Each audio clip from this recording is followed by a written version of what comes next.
noches porque no sabes cuándo te van a oír. Yo, por supuesto, empecé diciendo buenas tardes porque se me había olvidado. Gracias a todos los que nos escucháis ahora o en cualquier otro momento de vuestro tiempo. Gracias por aprovechar, rellenar vuestro tiempo escuchando. Tenemos la suerte de contar con dos especialistas en uno de los temas más polémicos. Hay un viejo, sí, ciertos temas que envejecen muy deprisa. Hay un viejo libro sobre migración que se llamaba Mitos de la migración, el tema que más nos divide, sin duda alguna es una polémica política, es una disputa social abierta y hay que pararse a pensarla, hay que pararse a preguntarse por ella. Y para eso contamos hoy con Laine Costa y Jesús Orcarte, son especialistas ambos en cuestiones migratorias. Laine es profesora de la Universidad Internacional de Madrid, del Centro de Estudios Mexicanos, y Jesús es catedrático de Sociología en la Universidad Carlos III de Madrid.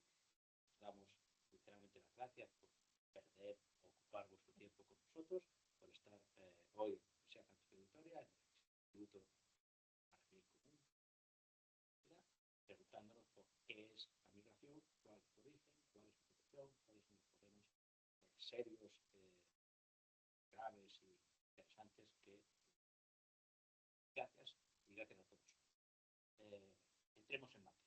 Laine, cuéntanos algo, mucho que sabes sobre esta cuestión, sobre este.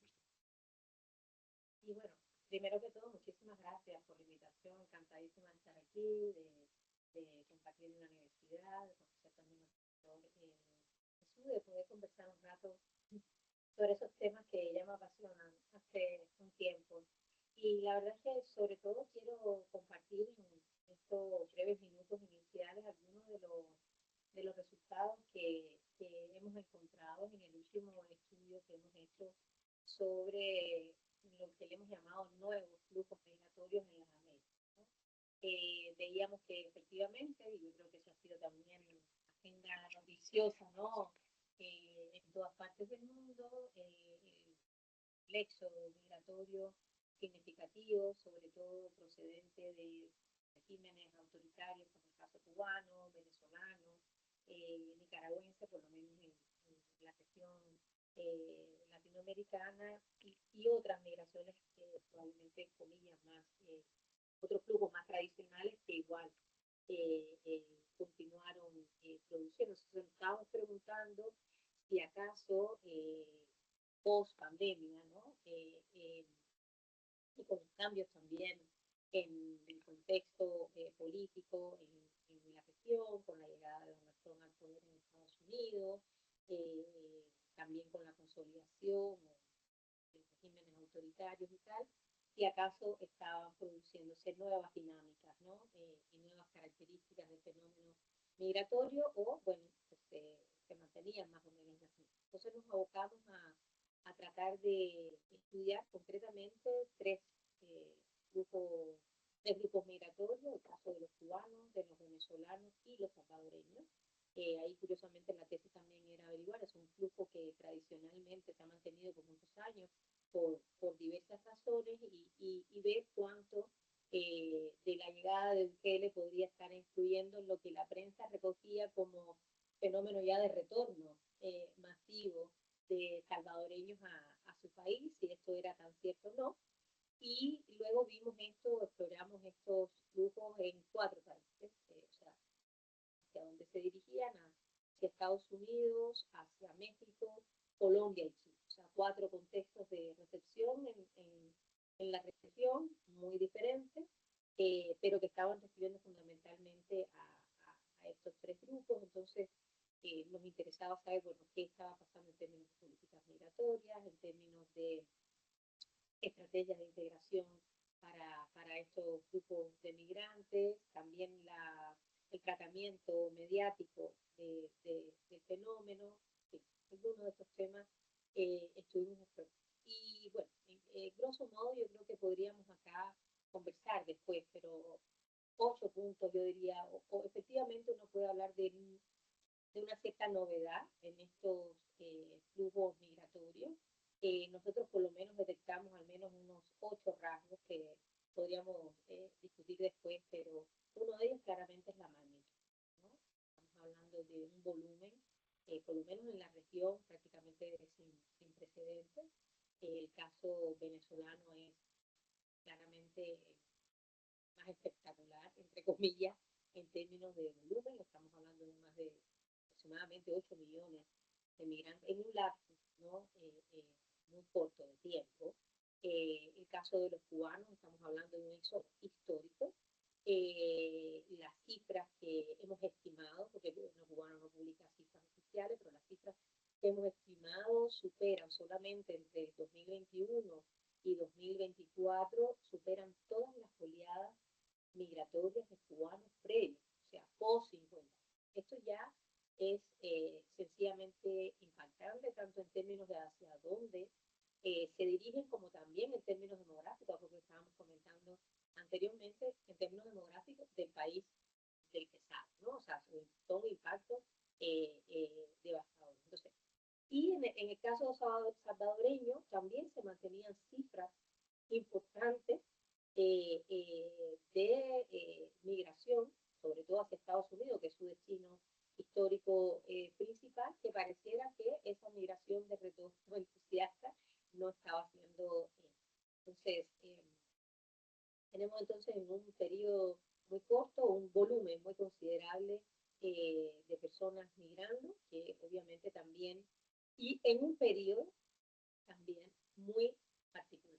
Estamos hablando de un periodo también, en el caso sobre todo, porque son flujos en este caso que se dirigen fundamentalmente hacia Estados Unidos, que por las dificultades y los cambios en las políticas migratorias de el gobierno de Trump, como digo, 1.0, ya estaban aconteciendo, y también por todas las restricciones de movilidad que la propia pandemia generó, etcétera, etcétera. Y luego todo lo que esto significó para los países intermedios que también actuaban como corredores migratorios. De México, en el caso de Cuba, es notorio el papel que juega el régimen autoritario nicaragüense en componendas con el régimen autoritario cubano para facilitar la salida de este grupo. O sea, estamos hablando ahí probablemente de un rasgo también sociopolítico distinto al que quiero llegar después. Pero ese primero, de la magnitud, creo que es un rasgo importante por todas las consecuencias que vamos a mencionar también en términos de integración tiene después. Y luego el tipo de flujos, ¿no? Son flujos mixtos que involucran diferentes tipologías, ¿no? Diferentes casos de migración, o sea, que vinculan tanto, digamos, los mecanismos de refugio, como la migración regular, irregular, etcétera, la ramificación, o sea, un conglomerado de situaciones, pero con una alta presencia, sí, de migración también irregular. Luego, el otro punto que muchas veces no se toma mucho en cuenta cuando se piensa solamente en la migración, sino son las causas, ¿no? Las motivaciones que nosotros estuvimos investigando bastante a profundidad. Y nosotros detectamos que son causas que apuntan más bien, sobre todo en el caso venezolano y cubano, causas complejas, resultados de policrisis que atraviesan esta sociedad, donde el factor político tiene un papel preponderante, pero son causas más bien también de carácter estructural, y también en el caso salvadoreño, que aunque no se crea, la variable política seguía actuando, ahora de una manera diferente, porque comenzaban a sentirse, y en los inmigrantes que entrevistamos así lo constatamos, los impactos de la creciente autocratización, digamos, ¿no? Del régimen salvadoreño, del régimen brutalista. Y la persecución ya de algunos sectores de la sociedad, etc. Entonces, a ellos se unen también causas humanitarias profundas, en el caso venezolano y cubano, perdón, muy notorio. Un cuarto rasgo, las rutas migratorias. Nosotros hicimos un trabajo súper interesante de mapeo y de diferenciación de estas rutas migratorias. Y en general, lo que concluimos que son rutas migratorias más largas, más peligrosas y más costosas, ¿no? Con todo lo que eso implica, porque además de mapear el recorrido, mapeamos también los riesgos. y detectamos alrededor de, o sea, hicimos una clasificación de los riesgos y alrededor de más de 4 riesgos por migrante, ¿no? En promedio, que incurrían durante la travesía, con todo lo que esto implica, desde riesgos más graves, la letalidad, digamos, la muerte, la desaparición, etcétera, hasta riesgos de seguridad alimentaria, de salud física, de salud mental, etcétera, etcétera. Ahí hay historias increíbles. Y eso es probablemente otro paso, justamente que tiene que ver con todos la complejidad de la movilidad en la región que se ha ido, digamos, poniendo cada vez también más barreras políticos administrativas. Luego, la composición de estos migrantes, como otros rasgos, una composición más feminizada y más familiar, a pesar y contradictoriamente con lo más riesgoso de la ruta. Por ejemplo, es curioso en el caso, por ejemplo, de los cubanos, cuando la crisis de los balseros fue una migración mucho más masculinizada, claramente, por los grandísimos riesgos que esto implicaba. Sin embargo, ahora no. Y esta ruta implicaba tiempos muy largos, riesgos altísimos, y aún así se recogieron muchas veces en paz, ¿no? Y con las mujeres también protagonizando una parte de esta historia. Eso también es un nuevo rasgo, que no es nuevo en el pleno sentido de la palabra, pero sí como en este contexto. El sexto elemento, y voy a mencionar dos más y con eso me voy a callar para darle la palabra a Jesús y después seguimos mejor conversando, es el contexto de las políticas migratorias, claramente, ¿no? Estas personas no están migrando en cualquier momento, o sea, migran más, con mayores peligros, más en familia, pero en un contexto de políticas migratorias más restrictivas, y con un énfasis en la seguridad fronteriza, y con una mirada también muy deteriorada, que este sería como el otro rasgo, con un deterioro de la percepción de la migración. Eso hace también más complejo en la valoración que sobre ese proyecto, digamos, que sobre esa movilidad se hace, ¿no? Entonces, esa combinación y ese deterioro de la percepción de la migración, no solo a nivel de medios, sino de las representaciones sociales que en general se estuvieron haciendo, sobre todo en el periodo intensivo donde buena parte de estos migrantes estuvieron retenidos en la frontera mexicana esperando citas en grandes volúmenes. O sea, la imagen también que transmitieron de los medios, el colapso también que eso significó para muchos servicios de ayuda, asistencia humanitaria, fue muy importante. Y por último, lo que constatamos también en las entrevistas, en la indagación que hicimos, son procesos de integración social más lentos, más complejos. Probablemente que no podemos hablar, obviamente, de integraciones más efectivas o felices, digamos, de alguna manera, muy limitadas, sobre todo porque la dimensión sociojurídica, por llamarle de alguna manera, se ha complejizado cada vez más. Después podemos entrar en detalle. Esto ha representado un altísimo costo para los migrantes, también en términos económicos. No se alcanzaban a reponer de las deudas de la travesía migratoria cuando tenían que asumir, digamos, altísimos costos en llevar sus casos legales. Y por último, un rol mucho más también limitado de la sociedad civil, que tiene que, en su sentido más amplio, mayores dificultades por mayores también restricciones de tipo político para conseguir su trabajo. Entonces yo diría que hasta ahí como el panorama más o menos que encontramos en el estudio. Nos pintas un panorama completo y más bien complejo. O sea, Sí. un problema realmente complicado. Y se me ocurren muchas preguntas, pero no te las voy a hacer. No. No te las voy a hacer todavía. Ahora. Tus estudios son fundamentalmente estudios latinoamericanos, migraciones de los Estados Unidos. Cambiamos de tercios, saltamos el amplio océano y nos preguntamos por el mismo proceso, los problemas en este lado del mundo. Vivimos un proceso migratorio que se ha convertido en un fenómeno mundial. Entonces, en Europa pasa cosas parecidas, ¿no es así? Así es. Bueno, yo creo que nos complementamos muy bien la visión de Elaine y la mía, porque la compañera ha hecho un especial hincapié en el análisis de los flujos migratorios desde la perspectiva de los países que expulsan la población. Yo, como soy español y nuestro problema es el de la acogida, voy a intentar exponer el desafío migratorio, pero desde la perspectiva de quienes recibimos todos esos flujos a los que tú te has referido y que has descrito muy bien, ¿no? Porque obviamente los flujos migratorios tienen esa doble vertiente, ¿no? Los países que expulsan, pero también los países que acogen, y también tiene sus desafíos. Entonces, desde la perspectiva de los países que acogemos a la inmigración, yo creo que tenemos que hacer una lectura que no sea ideológica, identitaria, o política o emocional, ¿no? Que muchas veces es la lectura que se hace aquí en los países occidentales del fenómeno migratorio. Y debemos hacer, creo yo, una lectura basada en evidencias empíricas, que es lo que nos dicen los datos, y hay mucha investigación sobre eso, ¿no? Entonces, antes de discutir sobre el diseño de cualquier política migratoria desde la perspectiva, digamos, de los países que los acogemos, pues cuántos visados tenemos que conceder o con qué criterios, si regularizamos o no. Ahora estamos aquí en España en ese proceso. Yo creo que tendríamos que hacernos tres preguntas, ¿no? Que es un poco establecer los cimientos de ese edificio que queremos levantar.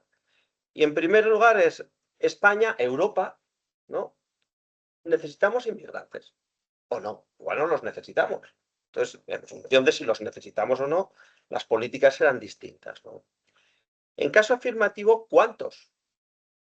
¿Y por qué los necesitamos? ¿De acuerdo? Entonces, yo creo, desde mi punto de vista, muchas veces nos enfocamos en la gente que llega, pero no nos centramos o no analizamos qué tipo de país lo recibe, ¿no?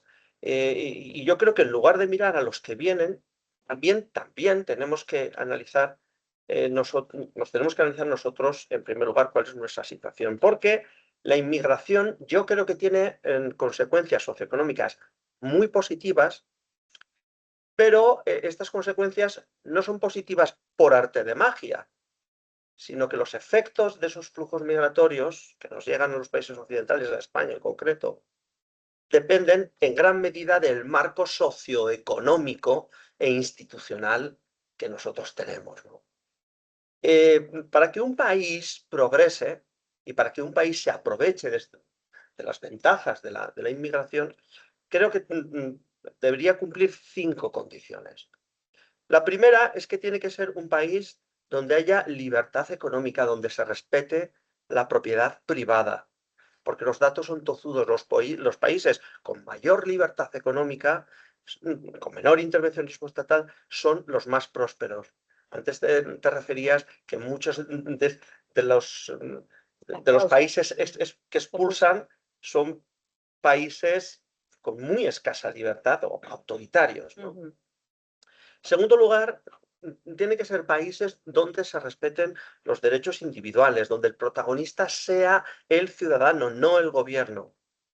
Tiene que ser un país donde haya abundancia de energía, que sea barata, fiable, estable. Tiene que ser un país donde se invierta en capital humano, educación, en sanidad.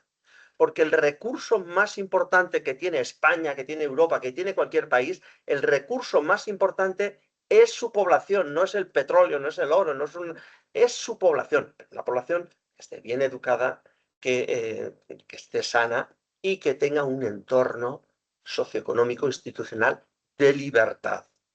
Y en quinto lugar, tiene que ser un país donde crezca la población. Mencionabas que Cuba probablemente se iba a reducir a los 6 millones de habitantes. Eso es una tragedia. Un país, para que prospere, tiene que ser un país que crezca demográficamente. Si no se respetan estos 5 principios de libertad económica, respeto a los derechos individuales, energía abundante y barata, inversión en capital humano y crecimiento de la población, ese país no va a funcionar ni con inmigración ni sin inmigración. ¿Y por qué hago tanta insistencia en el tema del crecimiento demográfico? Porque creo que los países que pierden población es una verdadera tragedia en el largo plazo. Porque el desarrollo económico se basa fundamentalmente en el conocimiento. ¿Y quién genera conocimiento? El conocimiento no lo genera la inteligencia artificial, lo genera las personas. La inteligencia artificial puede ser un apoyo en la generación de conocimiento. En segundo lugar, para que haya desarrollo económico hay que invertir en infraestructura. Y la infraestructura son muy caras, las autovías, las líneas de alta velocidad, los aeropuertos, todo eso es muy caro. Solamente si crece la población, el coste per cápita se reduce. Luego es muy importante. Es importante que aumente la población para que se genere más conocimiento y para sufragar esas infraestructuras. El crecimiento de la población genera también economías de escala. Nosotros aquí en España también tenemos un problema de seguridad nacional. Según los expertos, la principal amenaza para la integridad territorial de España es Marruecos. Pero Marruecos, en apenas 10 años, va a tener la misma población en edad de trabajar, según las proyecciones de Naciones Unidas, que España. Y en las siguientes décadas la va a superar. Eso significa que el músculo militar de Marruecos va a ser superior al de España. Entonces, eso no podemos tampoco quitarlo de vista, ¿no? Bien, entonces, ¿por qué España va a perder población? Según las proyecciones de Naciones Unidas. Todos vosotros lo sabéis, es que tenemos unos niveles de fecundidad ridículamente bajos. En España actualmente el índice de fecundidad, el número de hijos medios por mujer en edad fértil, es de 1,1 hijos por mujer. Eso significa que en España apenas nacen la mitad de los niños que deberían nacer simplemente para que se produzca el reemplazo generacional. ¿De acuerdo? Entonces, claro, eso tiene consecuencias. La primera es la pérdida de población autóctona. En España, en la actualidad, mueren 180.000, en un año mueren 180.000 personas más españoles, de nacionalidad española, que nacimientos de madres españolas. O sea, todos los años perdemos 180.000 españoles, digamos. Esto es como si todos los años en España desapareciera una ciudad del tamaño de Granada, por ejemplo. Todos los años. Venga, Granada, fuera. Siguiente año, otra Granada, fuera. Y así todos los años. Esto es muy grave. Este desplome de los niveles de fecundidad tiene consecuencias en el envejecimiento de la población.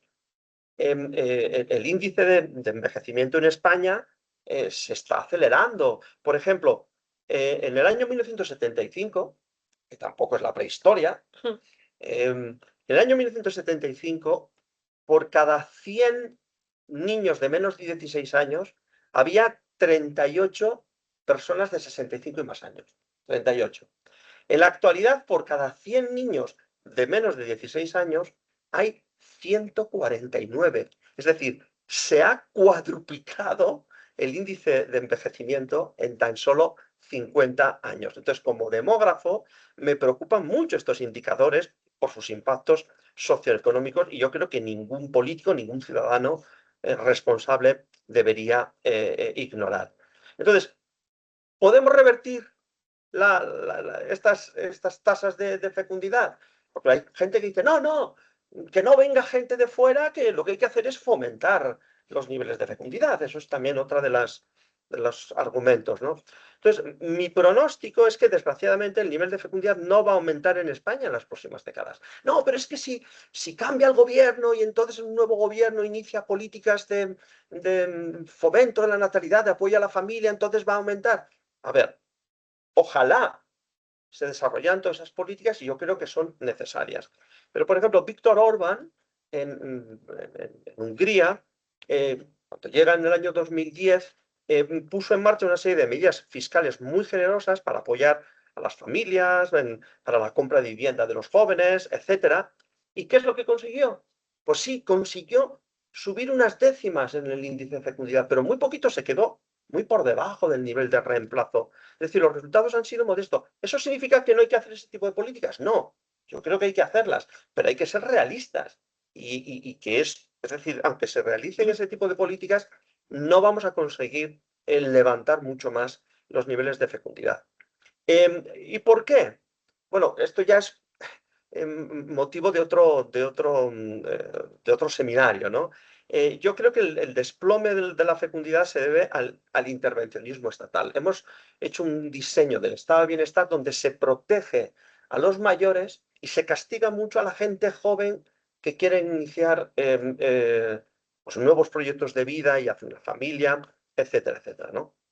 Entonces, lamentablemente, no vamos a conseguir en las próximas décadas poder subir mucho más el nivel de fecundidad. Estamos en una situación muy delicada. Entonces, una vez que ya hemos analizado el problema, la pregunta que nos tenemos que hacer es, ¿la inmigración la necesitamos? Pues yo creo que sí, la inmigración la necesitamos. Ojo, la inmigración no es una solución estructural al problema de la baja natalidad. Cuidado, es decir, la gente que viene de fuera no es que tengan aquí un montón de niños, no. Los extranjeros sí que suelen tener un nivel de fecundidad un poquito mayor, pero lo que se observa es que conforme pasa el tiempo se van equiparando a la tasa, digamos, de fecundidad del país que les acoge. ¿Y eso por qué? Pues por la sencilla razón de que se ven afectados por los mismos incentivos y desincentivos que hay en esa sociedad para la población nativa. Entonces las mujeres extranjeras se ven sometidas a ese mismo juego de incentivos y desincentivos y ajustan su fecundidad a ese problema. Por lo tanto, la inmigración se hace desde el punto de vista imprescindible. Imprescindible. Bueno, ¿y cuántos necesitamos? Por ejemplo, aquí en España. Vale, necesitamos población extranjera. ¿Pero cuántos? Bueno, si quisiéramos simplemente, antes he incidido mucho en que es muy importante que la población crezca. Ojalá creciéramos de manera continua en las próximas décadas. Pero si quisiéramos simplemente que la población de España se mantuviera constante, que no creciera, pero que por lo menos no disminuyera, necesitaríamos entre 260.000 y 300.000 personas netas. O sea, un saldo migratorio neto de 260 a 300.000 personas netas todos los años. Todos los años. Entonces, ya sobre esto ahora podemos discutir, pero en primer lugar tenemos que establecer con claridad que necesitamos nosotros, Europa, España en concreto, necesita mucha población inmigrante. Porque, como he dicho antes, la población es la base del conocimiento. Entonces, el verdadero debate no es inmigración sí o inmigración no. El verdadero debate es si queremos seguir siendo un país vivo, con futuro, o queremos ser un país resignado a ser cada vez pues, más vacío. Ahí está la España vaciada, ¿verdad? Y más envejecido. Y yo no quiero eso ni para mi país, ni para ninguno, ¿no? Entonces, una vez que ya hemos respondido a estas preguntas, entonces ya podemos hablar pues, con cierta sensatez de cómo diseñar las políticas migratorias.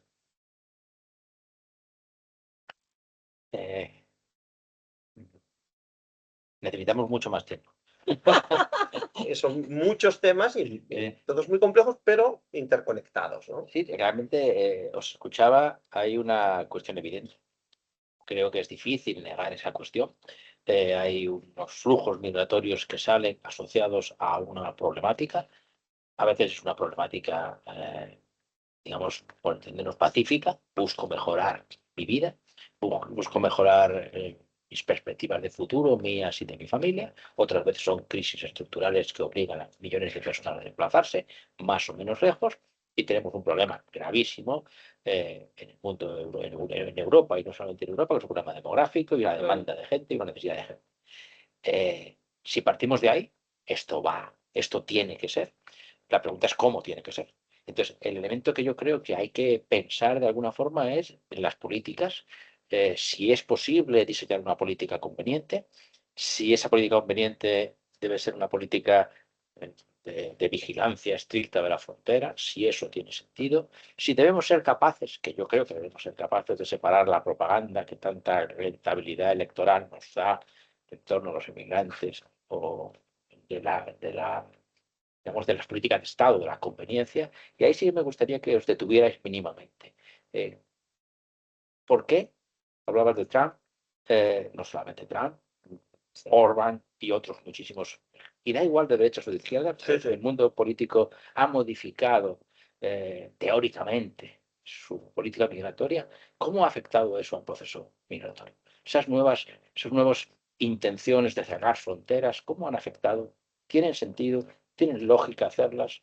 ¿Han recortado, ampliado, complicado el proceso? ¿Cómo afecta la política, los diseños de política a este problema?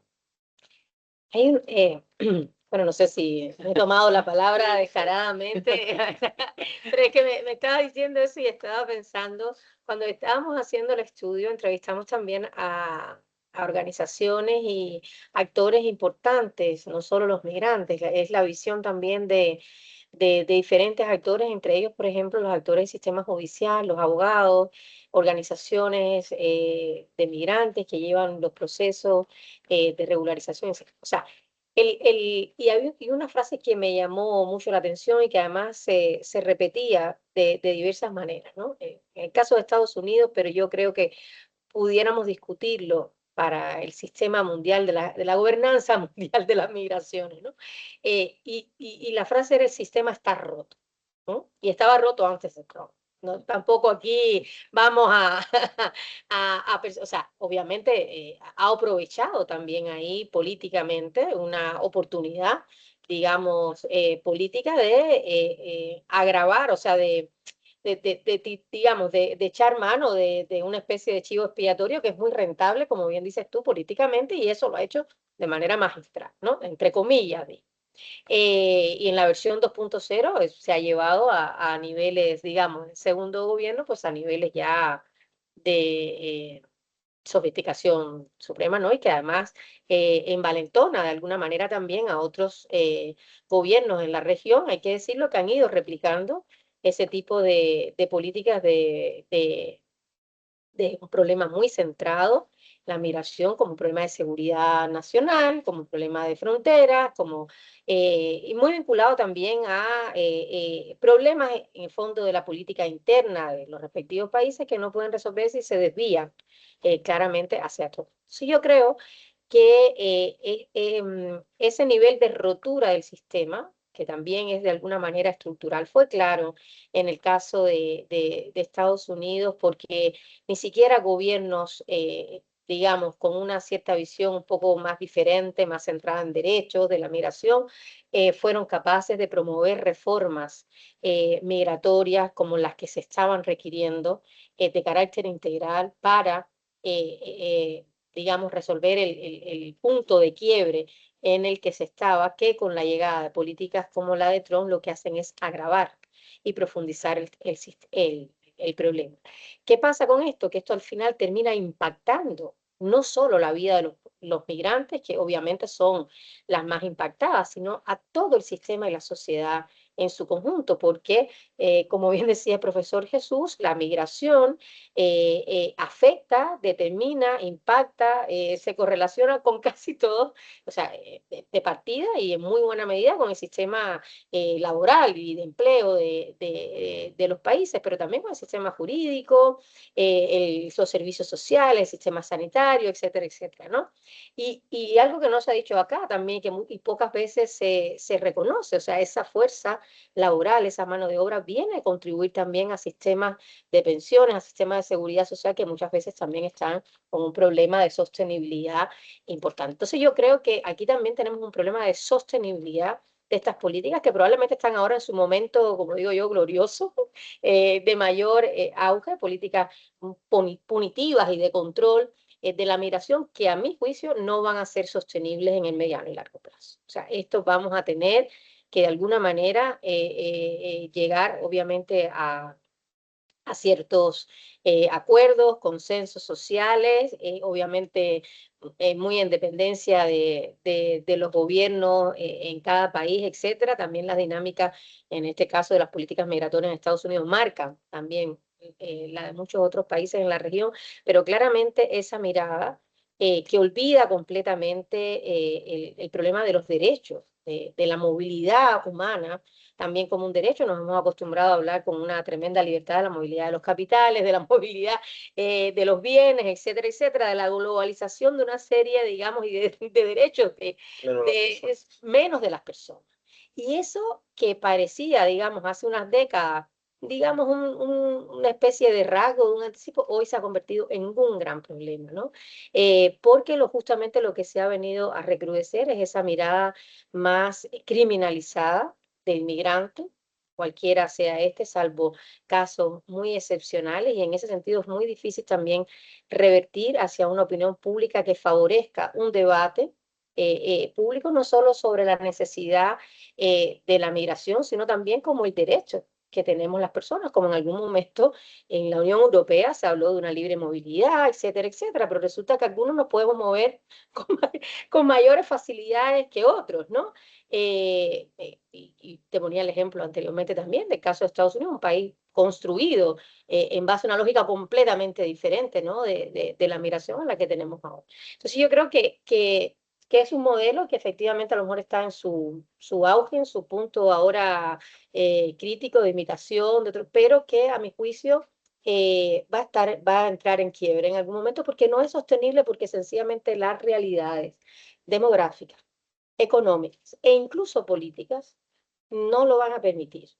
El tema está, como bien preguntabas tú, en el cómo.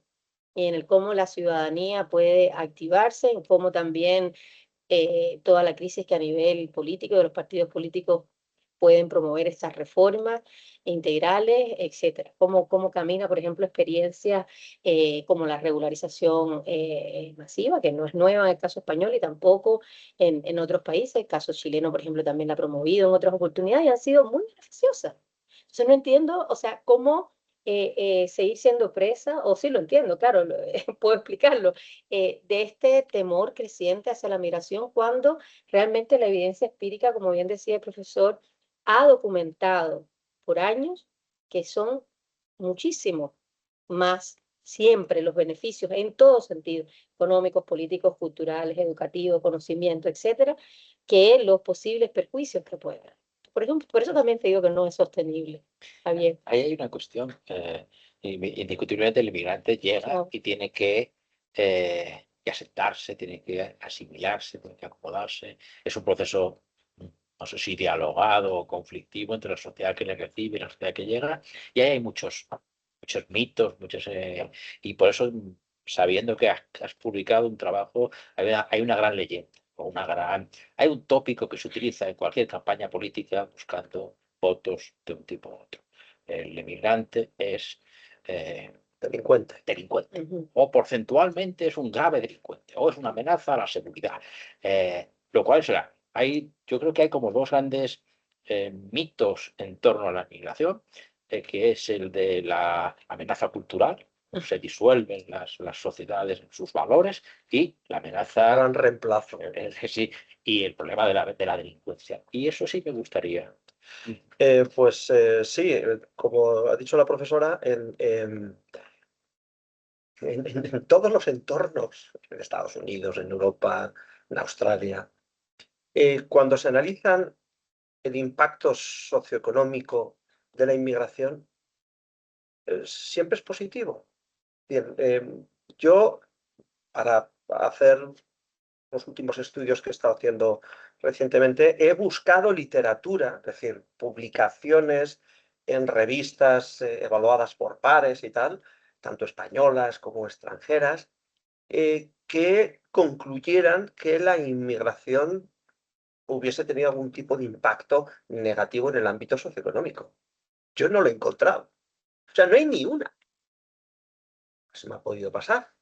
Pero he encontrado muchísimas publicaciones de organismos internacionales, de economistas españoles, extranjeros, que analizan los datos para España y todos llegan a la misma conclusión. Es muy positivo. ¿De acuerdo? Sin embargo, claro, y claro, los datos son tozudos. Entonces, como se está politizando mucho el tema migratorio, y cuando se meten los políticos en algo, normalmente lo estropean, evidentemente el tema de la inmigración es un tema que puede ser muy emocional y que puede ser, y de hecho se está utilizando en muchas campañas electorales, un marco para ganar elecciones. Entonces, claro, desde el punto de vista económico se dicen una cosa de que como que, es que utilizan recursos del estado de bienestar, la sanidad, la educación, y no han aportado nada. A ver, un momento. Los inmigrantes, cuando vienen, trabajan o consumen, pagan impuestos. Incluso los ilegales, los irregulares, también pagan impuestos, porque cuando van al supermercado a comprar cualquier cosa, pagan el IVA como lo pagamos todos nosotros. Y no solamente eso, sino que proporcionalmente a sus ingresos, como son mucho menos los ingresos que reciben, pagan más impuestos que nosotros. Porque el consumo, el porcentaje de sus ingresos que se tienen que dedicar al consumo es mucho mayor. Luego ayudan al sostenimiento de nuestro estado de bienestar, de la sanidad o de los sistemas educativos. Además, hacen un consumo inferior al de los, en este caso, españoles, por ejemplo, del tema sanitario, ¿no? Pero claro, entonces, cuando los que, digamos, mantienen posturas anti-inmigración, como en lo económico, no pueden argumentar porque todos vemos a muchos inmigrantes aquí en España trabajando en aquellos puestos de trabajo que normalmente nosotros no queremos trabajar. Y si no fuera por los inmigrantes, este país hoy no estaría funcionando. Es gracias muchas veces a ellos, a su contribución. Entonces, ¿qué es lo que argumentan? Es el tema de la delincuencia. Es el tema de la delincuencia. Los inmigrantes tienen tasas de delincuencia que son muchísimo más altas. Entonces, pues efectivamente hace 15 días se ha publicado un trabajo mío en la Revista Española de Investigaciones Sociológicas, donde precisamente he analizado cuáles son las tasas de delincuencia por nacionalidad. Y además lo he analizado estandarizando las tasas, porque muchas veces, porque en ocasiones se lee en la prensa, en los medios de comunicación, son simples tasas brutas, es decir, se pone simplemente en relación el número de delitos con la población. Y eso es un error metodológico muy grave. ¿De acuerdo? La delincuencia depende fundamentalmente de dos variables. No solamente de dos variables, pero fundamentalmente de dos variables. Del sexo, los varones delinquen mucho más que las mujeres, como 5 o 6 veces más. Y de la edad, los jóvenes delinquen mucho más que los mayores. Entonces, claro, la estructura de la población extranjera es mucho más joven y además tiene una proporción de varones mayor que la española. Por lo tanto, no se pueden comparar esas tasas brutas y más. Es un error metodológico de bulto. Para poder comparar esas tasas entre poblaciones con estructuras demográficas muy diferentes, hay que hacer un proceso de estandarización. Y cuando se hace ese proceso de estandarización, resulta que las tasas, la diferencia de las tasas de delincuencia de los extranjeros y de los españoles, esa brecha se reduce a la mitad. Bueno, aún así me podíais decir, no, pero claro, pero todavía siguen siendo más altas. Claro que sí siguen siendo más altas, porque no solamente depende la delincuencia de esos dos factores, depende también de otros factores, factores socioeconómicos, tema de acceso, por ejemplo, a la vivienda, el tema de acceso al empleo. Si tú llegas en una patera y te obligan a estar 2, 3 años, no, ahora son 2 años, pero antes eran 3 años sin poder acceder a un trabajo legal, ¿de qué vives? Te están empujando a delinquir. Entonces, cuando se incorporan en los modelos estadísticos factores socioeconómicos, el tema, por ejemplo, de la urbanización. Se sabe que la delincuencia es más alta, las tasas de delincuencia son más altas en las zonas urbanas que en las zonas rurales. Pues resulta que los inmigrantes residen en mayor proporción en las zonas urbanas que en las rurales. Eso hay que controlarlo.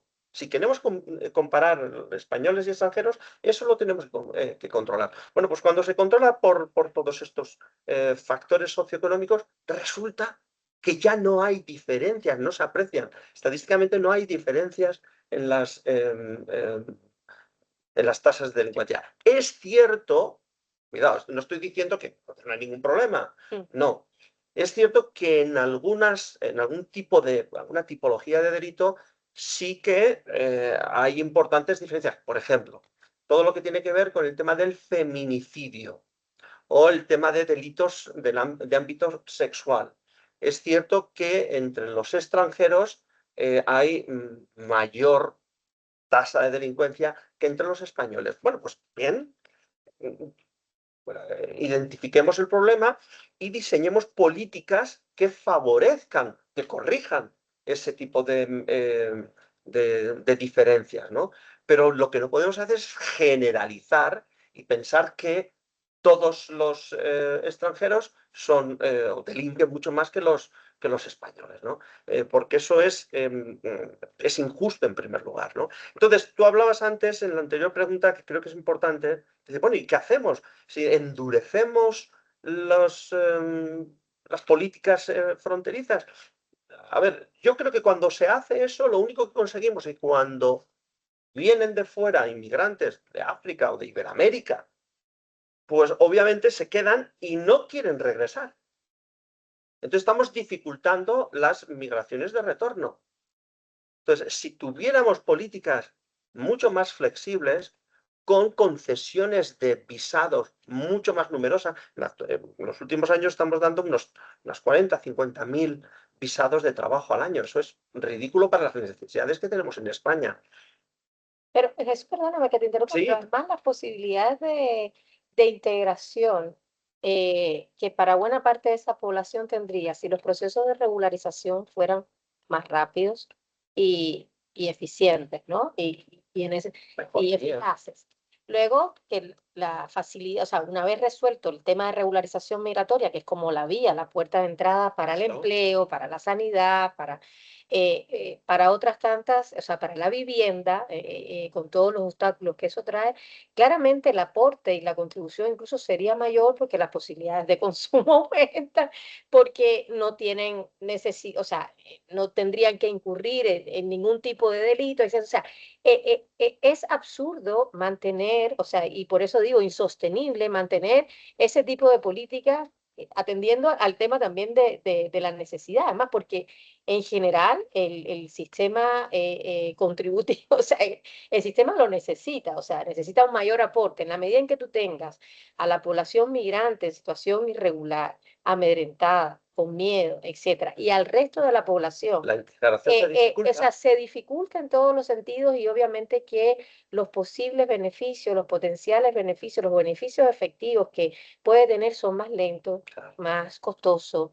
O sea, nos perjudicamos todos en vez de beneficiarnos. Entonces, Así es. o sea, a mi juicio deberíamos, ese giro debería ser completamente distinto. Yo creo que al final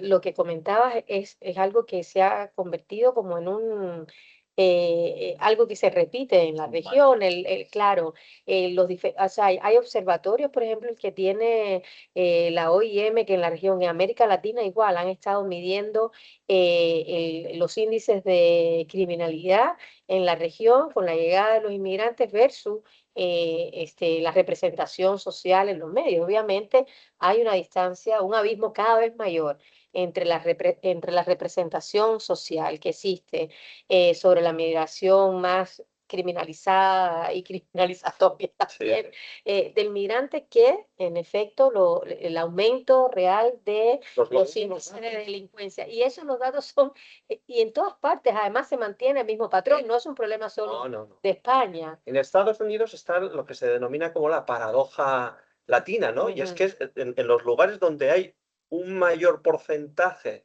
de inmigrantes mexicanos, las tasas de delincuencia bajan. Y es lógico que bajen, por una sencilla razón, porque una persona, cuando hace un esfuerzo de ir a otro país, de aprender otro idioma, otra cultura, el costo es gravísimo. Como para hacer tonterías, y meterte en problemas. Luego están las redes internacionales de criminales. De crimen, o sea, pero eso no tiene nada que ver. Pero claro, Eso no tiene nada que ver con claro, el gran con la problema es que inmigración. hemos hecho una asociación, o sea, en términos políticos, hemos hecho una gran asociación muy, bueno, no voy a calificar, pero muy peligrosa entre esas, o sea, entre esas bandas criminales, que tampoco podemos constatar que hayan ido en aumento, la evidencia tampoco nos dice, nos fundamenta al respecto, y la migración, como diríamos en la sala de la casa, de toda la vida, ¿no? O sea, de toda la vida. En el caso, o sea, el caso de Estados Unidos, por eso decía el tema del sistema está roto, porque estamos hablando de posibilidades de regularización para muchos migrantes que llevaban 30, 40 años viviendo en los Estados Unidos, contribuyendo, comprándose casa, etcétera, porque ese sistema era más generoso que acá, o sea, pero todo eso en situación irregular, y que sencillamente nunca lograron tener esa regularización. Y que esas mismas gentes hoy han terminado, algunos de ellos, deportados a países de origen que ya ni siquiera muchos de ellos casi prácticamente tienen lazo. Entonces, deportan un capital humano brutal. Claro, además. Es tirar recursos humanos y económicos, en definitiva, a la basura. Se nos va el tiempo, pero no me puedo contener de haceros una última pregunta. Una pregunta que puede parecer un poco... 5 minutos nos dicen que no. Un poco, no sé si infantil o disparatado.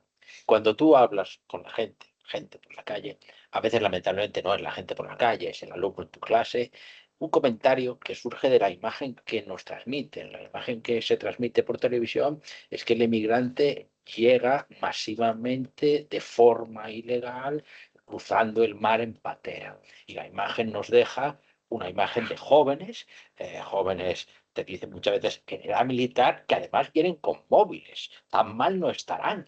Entonces, claro, aunque parezca una pregunta absurda, me lleva a los tópicos que se manejan en la propaganda política. ¿Qué papel juega ese proceso migratorio que vemos por la tele, que nos entra por televisión permanentemente, y la realidad de la migración? ¿Qué porcentaje de gente llega en patera? ¿Qué porcentaje de gente llega disposición de trabajar? ¿Qué significa que vengan con un móvil? Pues yo siempre lo pienso, siempre les digo lo mismo. ¿Cómo no van a venir con un móvil? Pero hoy no podrían venir sin un móvil. ¿Cómo haría una ruta migratoria sin un móvil hoy? O sea, pero ese tienen que seguir conectados con su familia en todo ese proceso. O sea, que es que hemos construido, si me permitís, y os dejo la última palabra, hemos construido un mito, un espantajo político en torno a la migración, porque todo el mundo ha encontrado una rentabilidad electoral. Pues eso sería. Despediros, por favor. Sí, es muy lamentable. Yo incluso he sentido el contraste. Hacía unos años que no estaba acá y he sentido el contraste a veces en conversaciones informales, con amistades, con conocidos. He sentido ese contraste del deterioro de la percepción de la migración, lo cual es muy lamentable, ¿no? Porque insisto, o sea, muchas de esas personas que vienen por vía irregular no quiere decir que querían venir a entrar a tu casa sin permiso. Muchas veces lo han pedido en reiteradas ocasiones y no se lo hemos dado, no se lo hemos facilitado, se lo hemos demorado. Y yo siempre digo, o sea, la vida de todos y cada uno de nosotros es corta. Las situaciones a veces de las que escapamos, de las que huimos, son terribles. Y no puedes esperar un trámite burocrático de muchos años. Procesos de reunificación, por ejemplo, familiar en los Estados Unidos que estaban demorando 10, 15 años. Esas mismas personas que habían hecho y gastado miles de dólares durante todo ese proceso, se tuvieron que venir finalmente por travesía, cruzando fronteras y entrar de manera irregular, ¿no? O sea, ser procesados en frontera, pero por otro lado también nos olvidamos que los procesos, o sea, y las solicitudes de refugio son procesos que se han ido restringiendo cada vez más en el mundo, no solo en España, en Estados Unidos. Luego las solicitudes de asilo, una vez que esto, o sea, son absolutamente casi imposibles de lograr en casi todas partes. Las asignaciones de asilo, la evidencia en España lo demuestra, en Estados Unidos también, son muy bajas. Entonces, esas vías regulares, en la medida en que se han ido reduciendo más, no dejan escapatoria a los cientos de miles de personas que se tienen que mover en el mundo y que además tienen el derecho de moverse, ¿no? Y que uno dice, bueno, ok, pero para entrar a mi casa tienen que pedir permiso, ok, lo estoy pidiendo, pero no, quiero venir a trabajar, a contribuir, quiero ser tu vecino y no me dejas, ¿no? O sea, y en ese sentido creo que también esta idea, recuerdo que lo comentamos con Cecilia y otros colegas, o sea, cómo está, profundizar esta idea de crisis, ¿no? De desborde de una realidad que pareciera incontrolable, ha sido muy rentable políticamente, pero yo honestamente tengo como cierta esperanza, creo que esto forma parte también de una etapa, de un periodo. Tengo cierta fe de que esto de alguna manera vamos a tener que revertirlo, se va a revertir, hace falta obviamente mucha agencia de la ciudadanía, muchos colegas más conversar de este tema, más desmontar todos esos mitos.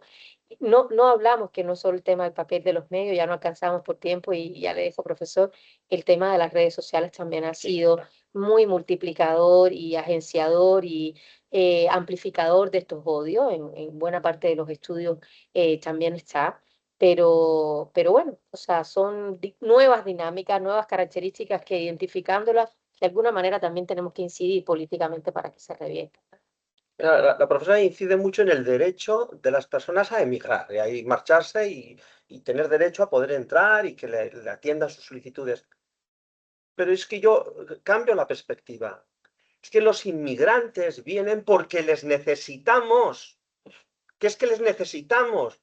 Muchos vienen también escapando, huyendo, pero fundamentalmente vienen porque les necesitamos. Y hay una correlación muy alta con los flujos económicos. Es decir, cuando la economía en España ha ido bien, la gente viene. Pero, por ejemplo, cuando tuvimos la crisis financiera en el año 2007-2008, Eso es flujo de contratación. muchos inmigrantes que estaban aquí, muchos se volvieron a Ecuador, a Colombia, a sus países. Luego la economía mejoró y de nuevo, como necesitamos mano de obra, volvieron a incrementarse, ¿no?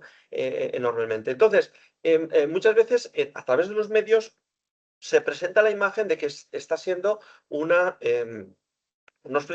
flujos migratorios masivos, ¿no? Y que vienen en patera. La mayor patera es un avión. La mayor patera es el aeropuerto de Barajas. Por ahí entran la mayor parte de los inmigrantes, pero como turistas, y se quedan aquí y luego intentan regularizar su situación. La inmensa mayoría de ellos vienen de Iberoamérica. El 90% de los irregulares, según un estudio de Funcas, el 90-91% de los irregulares son procedentes de Iberoamérica. Es decir, de lo que algunos partidos políticos denominan la iberosfera o los países de la hispanidad. Es decir, son parte de nuestra cultura. Pues bienvenido. Por cierto, Aparte de los flujos los españoles, cuando marchábamos a Europa, eso de que íbamos con papeles es un otro mito. Entre el 40 y el 68% de los que emigraban a distintos países europeos en los años 60, 70, emigraban sin papeles, como turistas, se quedaban y luego intentaban regularizar. Es decir, exactamente igual a cómo están viniendo de muchos países iberoamericanos. Entonces, necesitamos una política mucho más generosa de visados de trabajo para que la gente pueda venir aquí a probar suerte. Si les va bien, se quedarán, y si no les va bien porque no les gusta, pues se regresarán. Pues demos esa facilidad, no los empujemos a la situación de irregularidad, que eso además les empuja luego a hacer cosas igual que no quieren, que no deben, y seamos generosos, ¿no? con esa política porque es de una gran riqueza, especialmente para nosotros. Muchísimas gracias. La verdad es que deberíamos continuar hablando Se han quedado muchas sobre cosas un en el tema tintero. polémico y decisivo. Y me gusta insistir en eso. Es una necesidad mutua, es una necesidad del que recibe y una necesidad del que viene. Y también me gusta muchas veces insistir contra un mito, la identificación entre mi casa y mi país. ¿Cómo entran ilegalmente en mi casa? Cuidado, distingamos entre el hogar familiar y otra cosa.